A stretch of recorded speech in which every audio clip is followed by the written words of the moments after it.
Hello, everyone. My name is Dr. Bill Roach. This is another episode of Timeless Dialogues, and today we are going to look at probably the most influential academic figure within 20th century evangelicalism. And some people start to wonder, why do we look at these types of series? And the reason we do is because it's important to understand our evangelical heritage. We need to know the people who influenced us, why they influenced us, and how they influenced us. So what I want to do today is I want to look at the late Dr. Carl F.H. Henry. And Dr. Henry is somebody who really is a figure that was very influential in my own life, in particular because I wrote my doctoral dissertation on Carl F.H. Henry. And for whatever it's worth, this is just a copy of it that we put into print titled Hermeneutics as Epistemology, a Critical Assessment of Carl F.H. Henry's Epistemological Approach to Hermeneutics, which is a major word salad way of saying Carl Henry was one of the most influential philosophers of our age. And I looked specifically at the ways his view of theories of knowledge affected our ways of understanding hermeneutics as a theory of knowledge and biblical interpretation. So what I want to do today is I want to look at the background of Henry, some of his key books, key works, listen to a couple videos about Carl Henry, and sort of summarize why you should be reading Carl F.H. Henry. So in many respects, what we have to see is that the history of 20th century thought, if we were going to look at the background on it, was influenced by three major Carls. You had Karl Rahner, who was the existential Roman Catholic theologian. You had Karl Barth, who was the existential neo-Orthodox theologian. So he's representing, in many respects, sort of that German Lutheran existential neo-Orthodox movement. And then you had Carl F.H. Henry, who represented American evangelicalism. And he was not an existentialist. In fact, he was a classic cognitive propositionalist. And we'll look at that in just a little bit for what it means. But during this time, what was going on is you were seeing the influx of the debate between what was known as modernism or modernity and classic fundamentalism, which was a rejection of modernism. Now, modernism in so many respects was this movement that tried to argue for the fact that we are in a new age. We have come to discover new truths. These new philosophies have helped us, quote, realize that miracles can't occur. We're looking at the limits of our knowledge more. And in many respects, these became known as anti-supernaturalism or skepticism or agnosticism. And it started to heavily influence what became known as the history of biblical criticism, or as we're looking in many theological realms, it's looking at the way that we understand the modus operandi. How are we actually doing theology? But fundamentalism was trying to undermine the core doctrines. Not fundamentalism. Modernism was trying to undermine the key doctrines of the Christian faith. They were arguing against the virgin birth. They were arguing against the deity of Christ, against the resurrection of Jesus Christ, and against the full inspiration, infallibility, and the inerrancy of the Bible. So reacting to this was classic Christianity coming out of the Protestant Reformation, and it became known as fundamentalism. And if modernism tried to deny the deity of Christ, fundamentalists affirmed the deity of Christ. If modernists denied the virgin birth, fundamentalists defended the virgin birth, and so on and so forth. And this came to its height at one point with some of the debates between, say, Warfield and Briggs. And Briggs was taking the modernist limited inspiration view, whereas Warfield was defending the fundamentalist understanding, which is really fundamentalism at this time, was just classic evangelical orthodoxy in its full sense, classic Protestant orthodoxy in its full sense. And he was arguing for the full inspiration of the Bible. And as times shifted with this, you saw that new schools were birthed out of it. You had Westminster Theological Seminary that was birthed out of this debate. You saw a whole host of Bible colleges that were started in the midst of this debate, and the lines were clearly drawn. Are we going to allow the secular mood and mindset of agnosticism and skepticism and anti-supernaturalism and all of their isms and schisms to determine how we understand religion within the realms of reason, or are we going to allow the Bible to be a true revelation from God that communicates God's mind in meaningful propositional terms? And that's specifically what fundamentalism and later evangelicalism, and in particular, Carl F. H. Henry sought to do. So let's move into the second phase. This is important. You're going to see where we're going with this, is that the term fundamentalism has taken on a variety of different meanings over the years. In many respects, classic fundamentalism meant you held to the fundamentals of the Christian faith. As it started to morph, as we're getting away from those early movements, it turned into something that can almost be akin unto, we affirm those same theological positions, but now we are a fundamentalist if we don't drink, smoke, or chew or associate with those who do. And it became a separatist movement that was very much opposed to engagement in certain areas, and they were separating from society in certain realms. They were, in many respects, viewed as this backwoods, almost anti-academic movement that was taking place. Some of it true, some of it not true.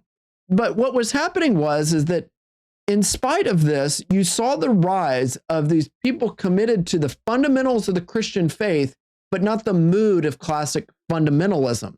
And for whatever it's worth, the fundamentalism today is basically defined as anybody who actually believes in some type of religious tenet of some sort. It's almost a swear word that's used today. So the background of this is that evangelicalism for a figure like Carl F. H. Henry became something like this. And you'll see it framed this way, and it can be used by figures to do a whole host of things that Henry didn't want it to do. So if a fundamentalist is somebody that has right doctrine, he would say they err in this. They're not rightly caring for maybe a type of social engagement, or their church is not trying to do particular applications that need to be made within society, and whatever that may mean. But then on the flip side of it, you have these modernists, these liberals in many respects, who are reducing Christianity down to nothing more than social engagement. And that's what rightly became known as the, quote, social gospel. And he said the problem with them is that they're sometimes doing right things. Feeding the poor is not a bad thing. Helping a person is not a bad thing. But they have no theological grounds to do it. So Henry said the problem with fundamentalism is that it has right doctrine, but wrong practice. Whereas in certain respects, the liberals, they truly have some good right practices, but they don't have the doctrine to justify it. So what Carl Henry said is that what is this evangelical movement? It is primarily this notion that we have the right doctrine that needs to be coupled with the right practice. So for Henry, he hearkened to this idea that evangelicalism should be marked by strong, strenuous academic engagement, good theology, good doctrine, with some type of social program. Now, don't think social justice at this time. Like the concept of social justice, Henry was not a Marxist in that regard, as he's being interpreted by some today. Rather, he's saying that we have the responsibility to do things like Samaritan's Purse or World Vision that he was involved in. And that came to what really became the first book that gave him national notoriety, which was this book titled The Uneasy Conscience of Modern Fundamentalism by Carl F. H. Henry. And in many respects, what I just gave you was the basic thesis of Carl F. H. Henry. So why is Henry such an influential figure? First of all, what we have to see is that Carl Henry was, in many respects, a person who was untimely born. He was an individual that was raised vaguely within the church, that had a radical conversion experience through reading the Bible and hearing the preached word of God. And in so many respects, that evangelical, that gospel call was a driving factor for so much of Carl Henry's life, in that he saw the absolute necessity for getting the gospel to people. But he also realized, given his academic background and his personal background, there's also this strenuous theological and apologetic engagement that has to take place. He knew that modernity was biting at our coattails, and we have to answer their objections, and not only answer them, but rebut them. And what Henry lays out in probably one of his more famous books that was written later in his life, it was an autobiography titled Confessions of a Theologian. He talks about his conversion experience, and he lays out so much of what those early years were like for him being raised on Long Island in New York.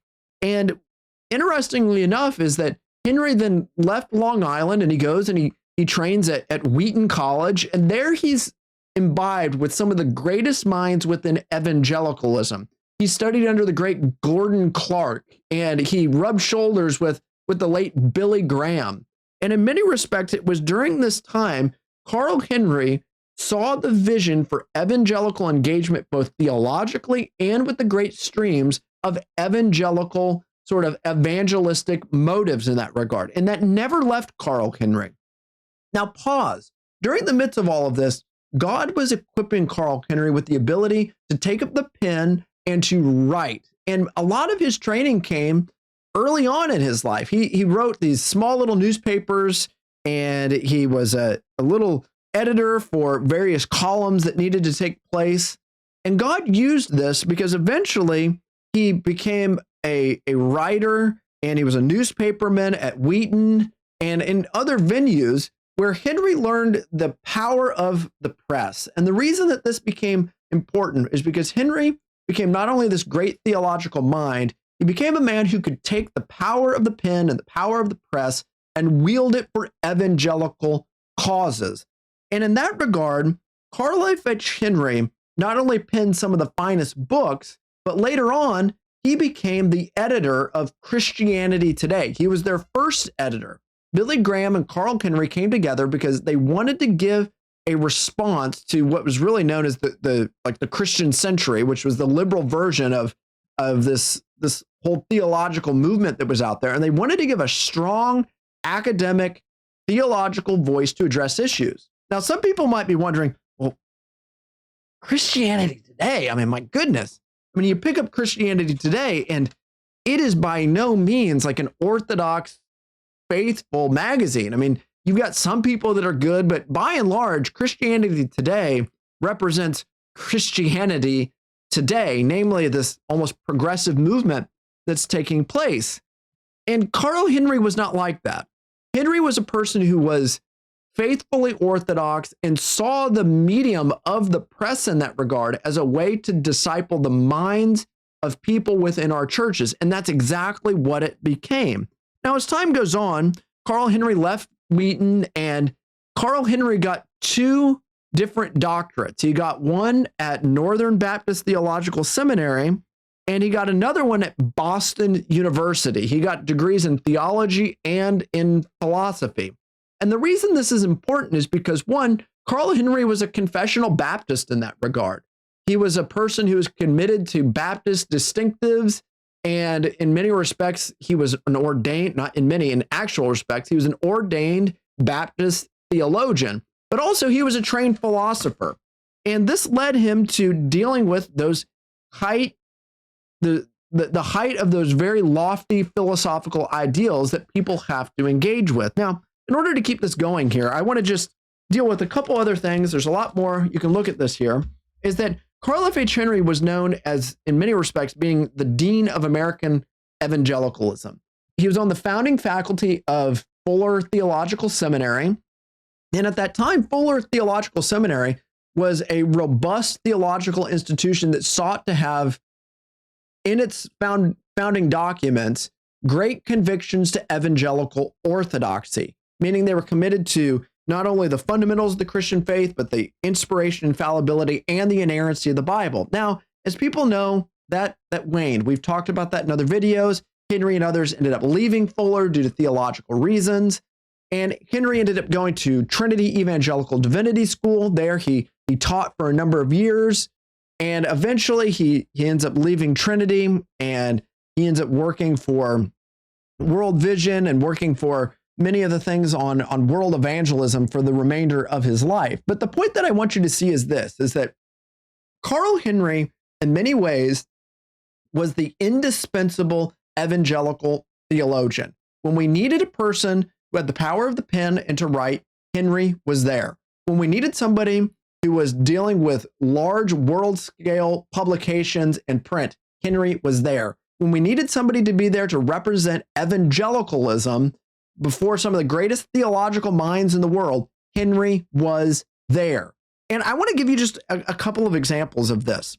So there are two key things that we need to think about. When Henry was the editor of Christianity Today, it afforded him the opportunity to speak in venues that many people were not actually invited to. For example, at one point, he was invited to a press moment with Karl Barth.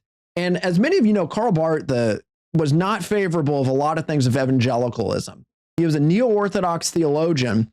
And when Henry got up to introduce himself and he says, "Hello, I'm with Christianity Today," Barth knew who he was and he knew what Christianity Today was. And Barth tried to, quote, correct Henry. And he said, "You mean Christianity yesterday?" And in response to it, Henry says, "No, we're talking about Christianity yesterday, today, and tomorrow, like Jesus Christ, the same yesterday, today, and tomorrow." And he had these moments of engagement with people. For example, he was given the opportunity to respond to figures like George Lindbeck and the post-liberal and the narrative theology crews out of Yale Divinity School. And when you look at the responses that evangelicals were giving, they were coming from Carl F.H. Henry. He was being invited to speak at the big panels. He was given the place to address many of the key issues, whether it being the president of the Evangelical Theological Society or serving as the editor of Christianity Today. So in that regard, Carl F.H. Henry was deemed the dean of American evangelicalism because of his significant role. So what I want to do here is that in order to give a little bit more interaction here, I want to play a video here with John Woodbridge from Trinity Divinity School.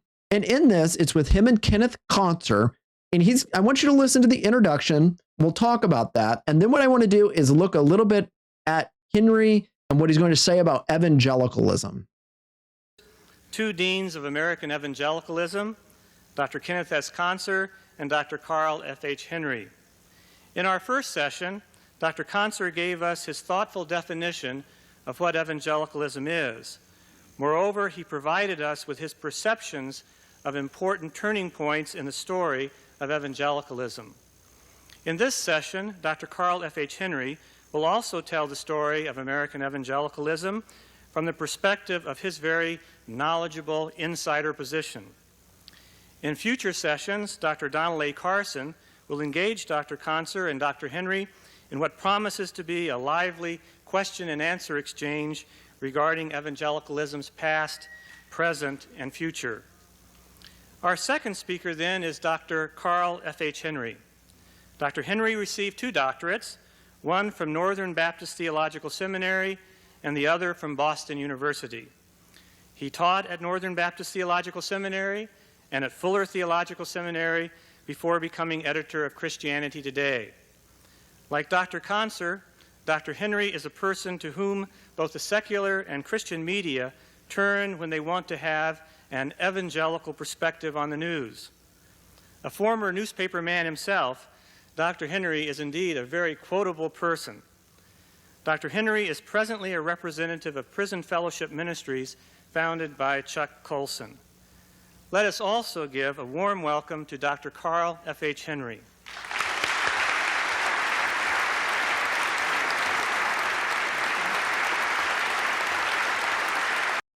So let's pause right there for just 1 second. What I want you to see here is that he reiterates so much of what we were just saying.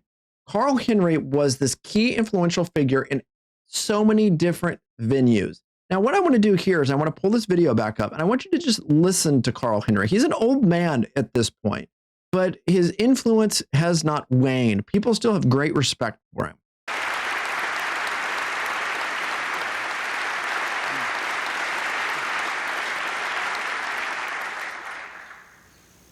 In reflecting on 50 years or so of American evangelicalism, I propose to discuss the remarkable resurgence of biblical Christianity, to evaluate the present condition of the evangelical movement, to indicate some forfeited opportunities and to suggest ways into the future that seem important and even urgent in view of the present crisis in Western culture. Before I do so, however, let me first say a word about my colleague on this panel, Dr. Kenneth Conser. So you can get just a little bit of a taste of Carl Henry from that video. Now, I remember speaking to a man one time, and I let him know that I was writing on Carl Henry, and he said, I listened to Carl Henry speak at Asbury Seminary, and he was like, he had a lot of great things to say. He wasn't necessarily the most engaging speaker at that time.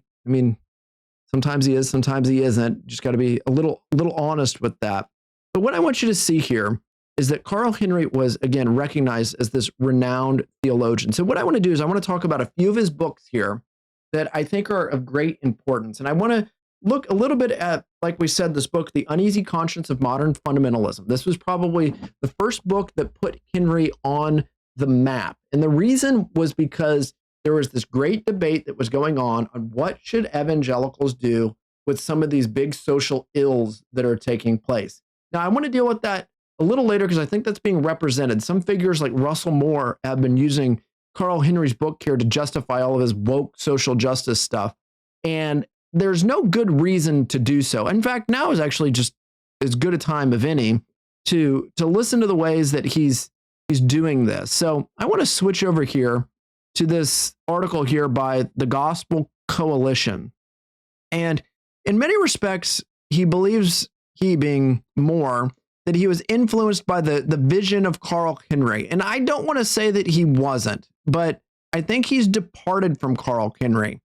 And some of the things that he talks about here are worth our time to listen to, because you see a little bit of the breadth of why he thinks evangelicalism should go the way that it is. He thinks that modern sort of social justice evangelicalism is just the fruitful application of Carl Henry. Now, I would greatly disagree with that, but I think it's something that we need to at least think about, and we'll talk about why it's not that here in just a minute.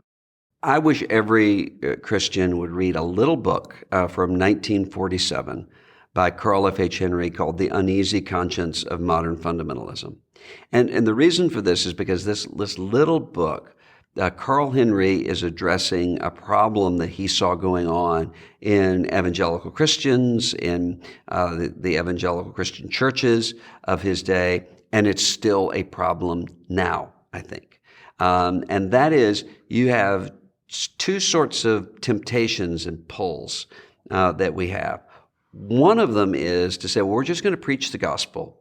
We're just going to disciple people, but we're not going to deal with physical needs.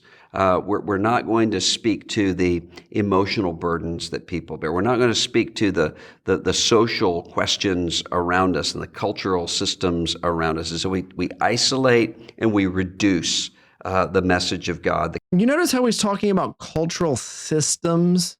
That's something that Russell Moore is importing into Carl F.H. Henry.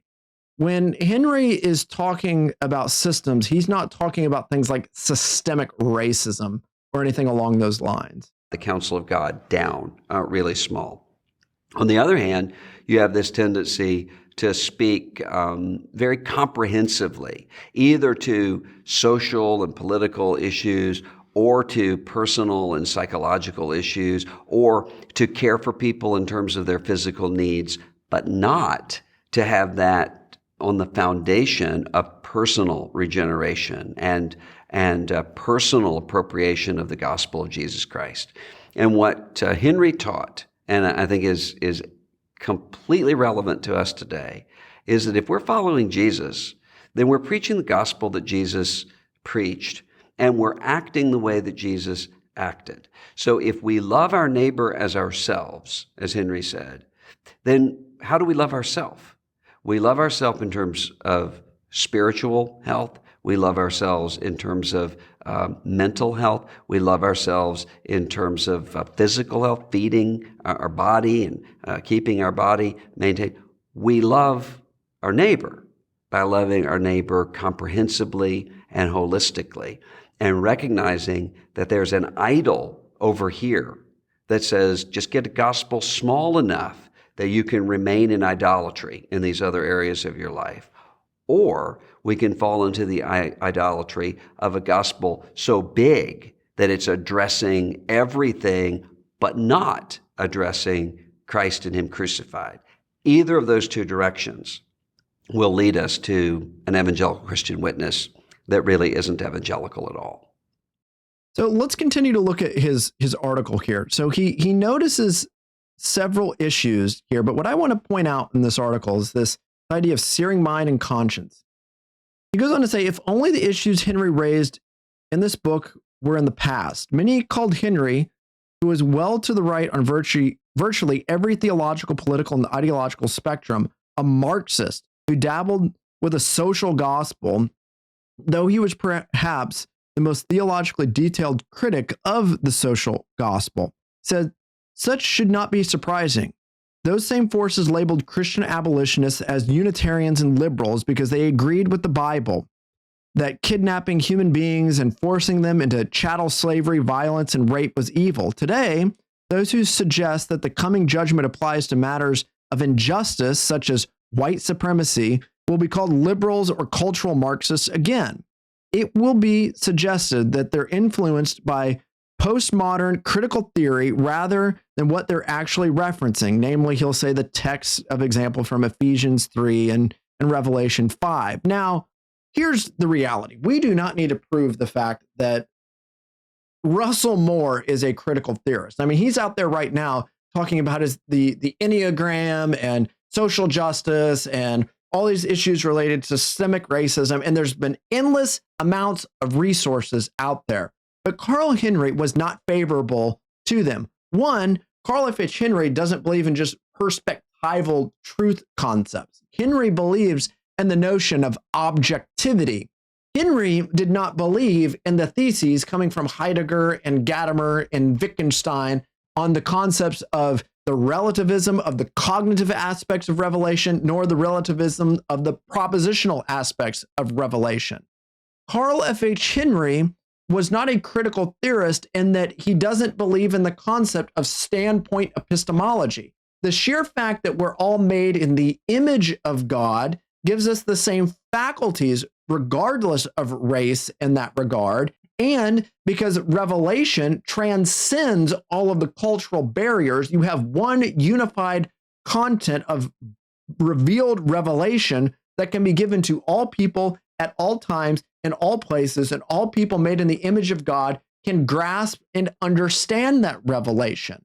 So in that regard, Henry was not a social justice activist. Now, there's a difference between doing things with social justice and calling for the help and needs of people. But what you're going to find here is that Russell Moore is the master of the Mott and Bailey fallacy. He's going to constantly go back and say, no. What I think we need to do is just take care of the people who are suffering amongst us.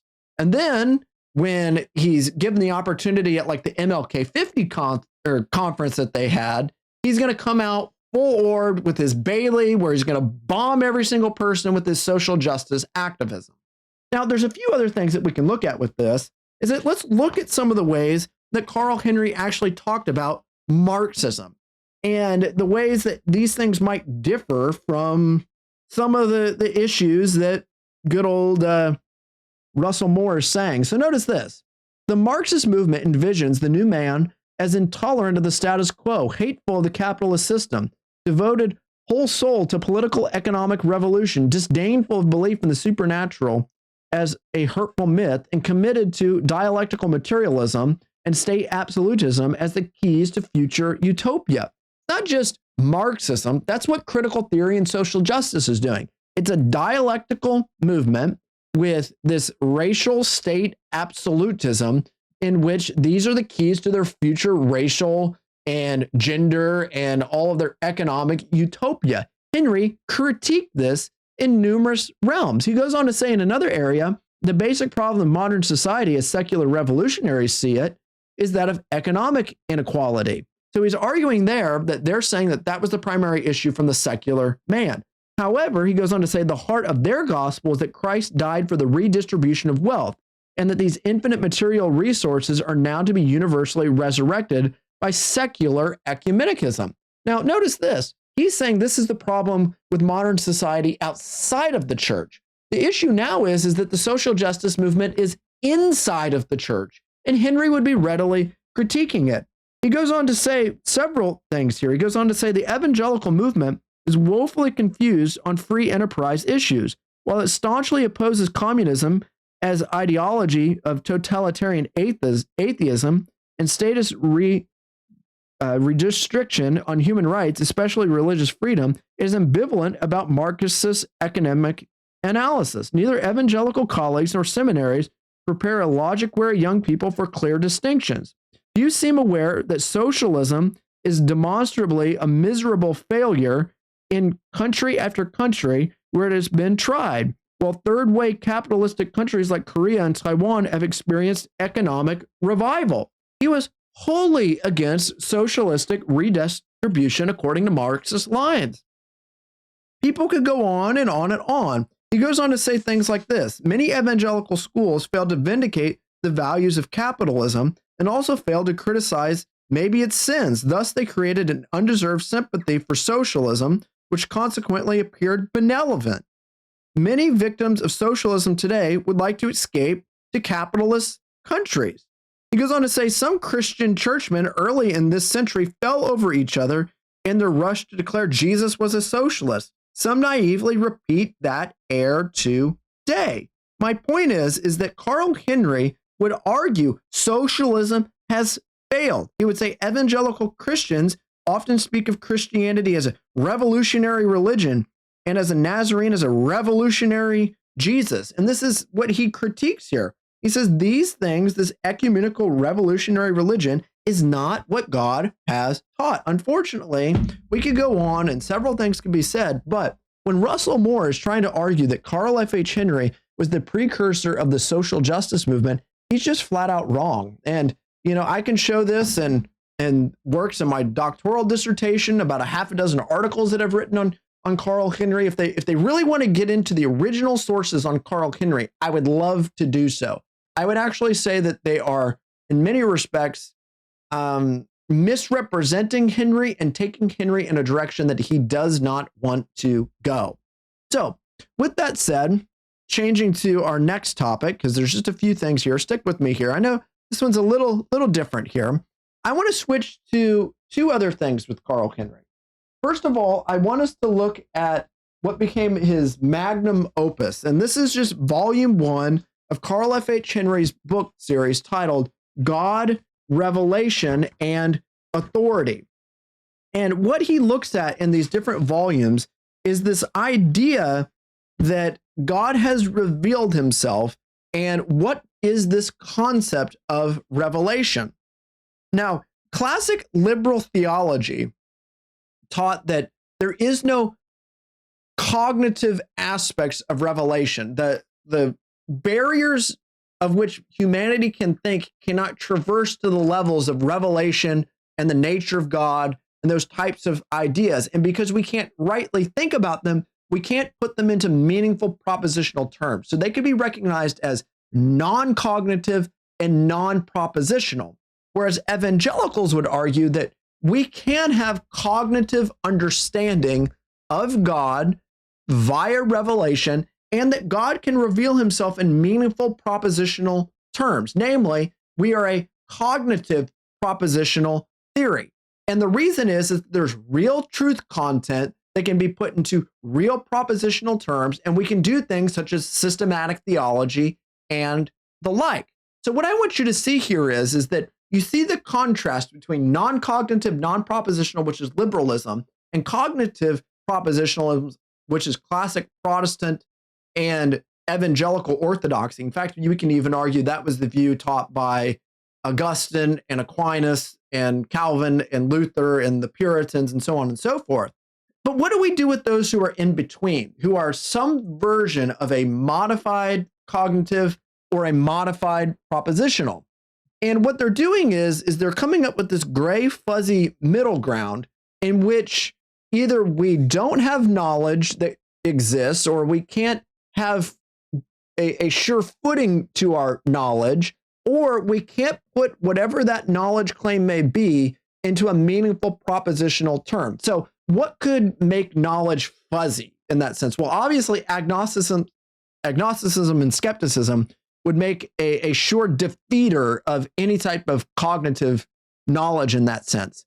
But you have things like existentialism, and you have issues with the debates on dialectical theologies that are going to say some content is revealed, but not in a meaningful intellectual sense. You need to have some type of existential experience with them. And that's rightly what became known as neo-orthodoxy. And while the ranges of neo-orthodoxy can be wide, what I want you to see is that individuals who are arguing for some type of modified cognitive propositionalism are neo-orthodox according to the classic senses of the term. And if you want more on that, well, I got a whole book on that.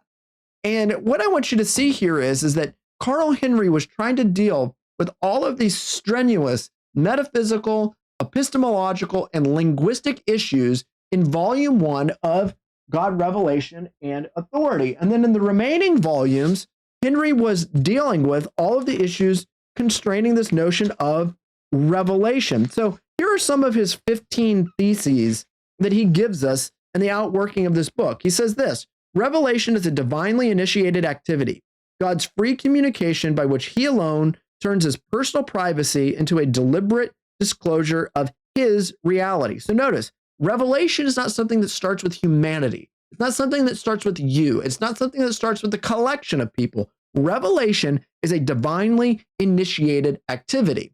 And this is an important thing because within theological liberalism, they're arguing that there is no notion of revelation. Revelation, if there is such a thing, is merely a human activity on the ways that we think about God. But he's saying, no, it's a divine activity. It's God's free communication in which he turns his personal privacy into a deliberate disclosure of his reality. God chooses to reveal something that we couldn't know about himself through the act of revelation. And because of that, he says divine revelation is given for human benefit, offering us privileged communion with our Creator in the kingdom of God. He goes on to say things like this: divine revelation does not completely erase God's transcendent mystery, in as much as God, the revealer, transcends his own revelation. He goes on to say the very fact of disclosure by the one living God assures the comprehensive unity of divine revelation. Now think about this. You've got one God who has revealed his mind in propositional scripture. Because of this, because there is one God, there's unity. There's not the message of the Old Testament, the message of the New Testament, or some aberrant idea. There's a comprehensive message that transcends the Old and New Testament. There's a unity given to us. In addition, he goes on to say, not only the occurrence of divine revelation, but its very nature, content, and variety are exclusively of God's determination. God is the source criterion of revelation, not human man-made responses to it. God is the one who's determining the when, where, and how of revelation, not us and our existential experiences. And he goes on to talk about this in so many respects on how it looks like in history and in the person of Jesus Christ, and what that means as it looks as this notion of the Bible. He says God's revelation is rational communication conveyed in intelligible ideas and meaningful words, that is, in conceptual, verbal form, cognitive, propositional revelation, and that the Bible is the reservoir and conduit of divine revelation. Then he looks at the role of the Holy Spirit in applying this, and the role of the church, and so much more. But what I want you to know is that the work of God, Revelation, and Authority by Carl F.H. Henry is truly his greatest theological work. In fact, it's almost been deemed the largest and most intricate systematic theology on the concept of revelation ever in print by an evangelical. So in that regard, you need to read it. And the reason that it's important today is because so many people are opposing Carl F.H. Henry's idea of cognitive propositional revelation. And I'm thinking several figures ranging from the postmodernist understanding of it that's coming about to figures like Kevin Van Hooser, who would give us this modified cognitive propositionalism, from the rise of narrative theology to the rise of sort of dramatic theology, and all of these different movements, even some of the aberrant ideas within the biblical theology movement, Henry is going to serve as a great corrective to each and every one of them. Why? Because he gives us the most robust 6-volume defense of this idea that God has communicated the concept of true truth and cognitive propositional revelation. Now, moving on here, what I want to do is continue a little bit of this and note that Carl F.H. Henry also did many other works as it relates to Christian apologetics. And his book titled Toward a Recovery of Christian Belief is probably one of the finest books that he's written summarizing his presuppositional apologetic. Now, Henry would have not considered himself a classical theologian or a classical apologist in that sense of the term. He was a presuppositionalist. He was what was known as a deductive presuppositionalist following Gordon Clark. He's not following Van Til, he's following Gordon Clark in that regard. And one of the biggest differences is that with his ideas that he's going to just postulate these axioms, and from these axioms, we're deducing certain things. So he has, in many respects, an ontological axiom, which is the triune God, and the epistemological axiom, which is the 66 books of the Bible. And he has sort of this personal axiom, which is the imago Dei within human beings. So the grounding of all things is the God of all creation. The means by which we know the grounding of all things is found in the Bible in and of itself, but the means of communicating all of these is verbal, plenary, cognitive propositional revelation, and the point of contact is the imago Dei. So Henry was, in many respects, opposed to the concept of natural theology. He was opposed to that idea because it wasn't allowing the Bible and the Bible alone to be the source criterion of our theology. He also thought that this empirical a posteriori approach was giving us mere probability, not certainty on these matters. So for him, he wanted a rational a priori presuppositional approach because he thought that it gave us the surety of knowledge and it granted this notion that the Bible is our source criterion for all truth in that regard. In my opinion, Carl Henry was a mixture between Gordon Clark and Alvin Plantinga in his concept of how knowledge of God and this concept of maybe warrant, proper function, and belief.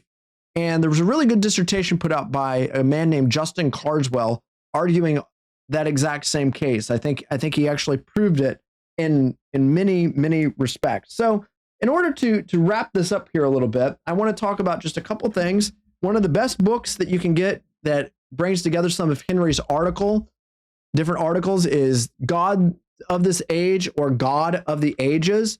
And some of the best ones that he gives us, some of my favorite ones are some of his things like Reformed theology in the post-Christian age. I liked his whole work on Reformed theology and the molding of Christian culture, his whole thing on the doing and undoing of theology, narrative theology, and evangelical appraisal. In fact, I think the most important one is his narrative theology and evangelical appraisal. In fact, I still remember the key line that he talks about in there is he says, evangelicals don't deny that there's a biblical narrative, but we don't have to deny that there is a biblical narrative, and we can do so without buying into narrative theology. And narrative theology, in many respects, is that the idea is that what's inspired is the narrative, not the particulars of the narrative. Two other things here, a couple other books I want to recommend.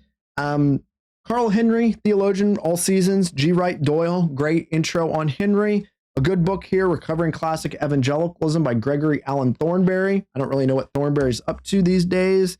I've heard speculations about what he's up to, but nonetheless, I recommend those books.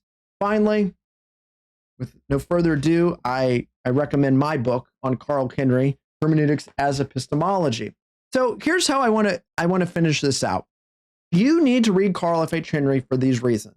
You need to have a robust understanding of what we mean by biblical authority. What do we mean when we say God has revealed himself in meaningful propositional terms? In addition, you need to read Carl F.H. Henry in order to have a right understanding of this figure. He was considered the indispensable theologian for understanding evangelical identity throughout the 20th century. There was no figure more important than Carl Henry. How you situate Carl Henry and his theology and the robust academia that he brought to the table will help you understand where you are and where others are situated along that spectrum. And in addition to it, you need to read Carl Henry because he provides good grounds for understanding the church's role for engaging the world through a variety of means. Those means don't mean social justice like Russell Moore is giving us, but the means of bringing the gospel of Jesus Christ to the people through meaningful propositional terms. It's both the head and the hands. It's really the application of Romans and James coming together at the same time. So again, thank you. I appreciate it. If you like this video, please subscribe and share it on all of your different social media outlets.